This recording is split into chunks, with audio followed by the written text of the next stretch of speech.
प्रणाम ओडिशा।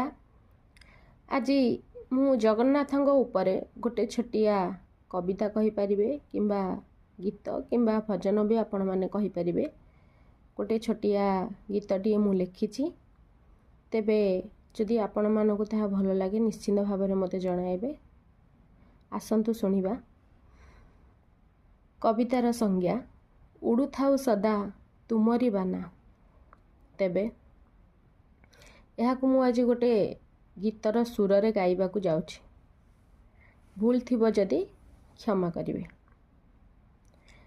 जय जगन्नाथ। उड़ुथाउ सदा हो तुमरी बाना, उड़ुथाउ सदा हो तुमरी बाना,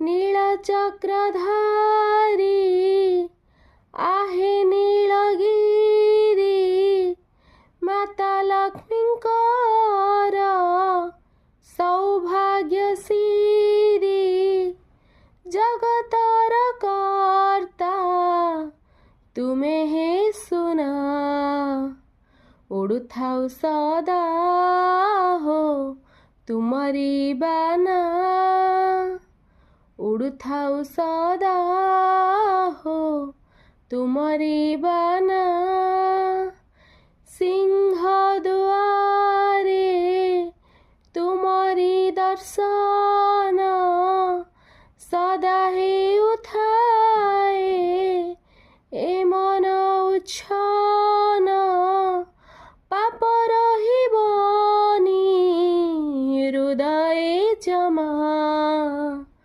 उड़ुथाउ सदा हो तुमरी बाना, उड़ुथाउ सदा हो तुमरी बाना, किए कहे तुमे गजौ धरिच, किए कहे तुमे मक्र को नसीच, किए कहे पुणी अर्जुन सखा, उड़ुथाउ सदा हो तुमरी बाना, उड़ुथाउ सदा हो तुमरी बाना, सुर जानी नाही ताल जानी